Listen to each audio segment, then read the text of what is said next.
Good evening, everybody. Welcome to this celebration of Kevin Esacker, Chicken Boy, 20 years. I do want to apologize. I'm going to read from some prepared remarks this evening. It's very difficult to memorize speeches and look this good. So, just going to get right on into it. Good evening. Thank you all for coming. I'm very glad that so many of you had nothing better to do tonight.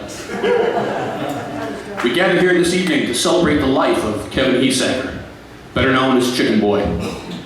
Artist, entertainer, filmmaker, visionary. These are all words.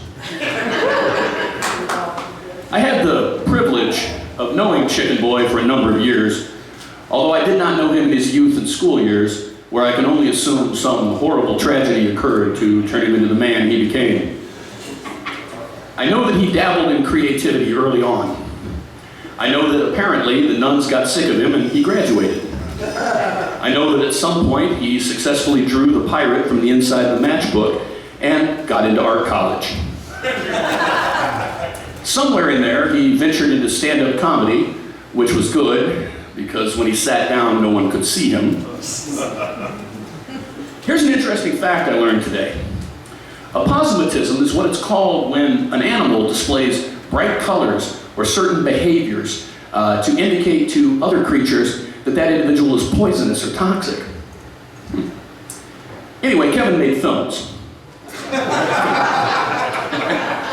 He started early with a group of folks he called friends, although they called themselves, no. Kevin would do tremendous amounts of work on these projects himself, such as making props, scouting locations, and writing the scripts. William Shakespeare, at the height of his skill, created new words because the words he needed did not exist. Like William Shakespeare, Chicken Boy also created new words. Unlike Shakespeare, this was because Chicken Boy didn't know the words. They existed, he just didn't know them.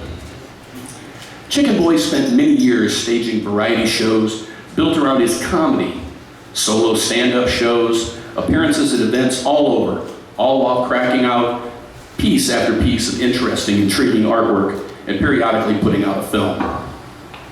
I first met Kevin when I was cast in a movie he was making, a sequel to a film made in his much thinner youth. This movie, Mailbow Postal Delivery, is a film that some critics have called about 48 minutes long. The only thing more unbelievable than the wig he forced me to wear was his casting of himself as an action star. We went on to make two more films, Flip the Bird, a documentary about the political campaign he and I waged against each other for the presidency in 2016, and Foul Uprising, a killer chicken film in which I once again was forced to wear a ridiculous wig, and Chicken Boy, once again, was an action star. The well of his ideas never ran dry, my friends. I never got to see him perform comedy, however. I went to several of his shows, I just never saw anything funny. Stand-up comic, performance artist, writer. These are all some more words. As we look back on Chicken Boy's 20 years of performances, we can only hope that all this practice would someday pay off. But alas, it was not to be. I just find it heartbreaking that he left this earth without ever having known the touch of a woman. Hey! What are you doing? I'm giving the eulogy. No. He didn't die. He's not dead. No. If he isn't, Run there. if he's not dead, what's with the photo We're here montage? to celebrate. If he's not dead, then why is everybody so happy? Because we're here to celebrate his career. So he's not dead. No, he's right there.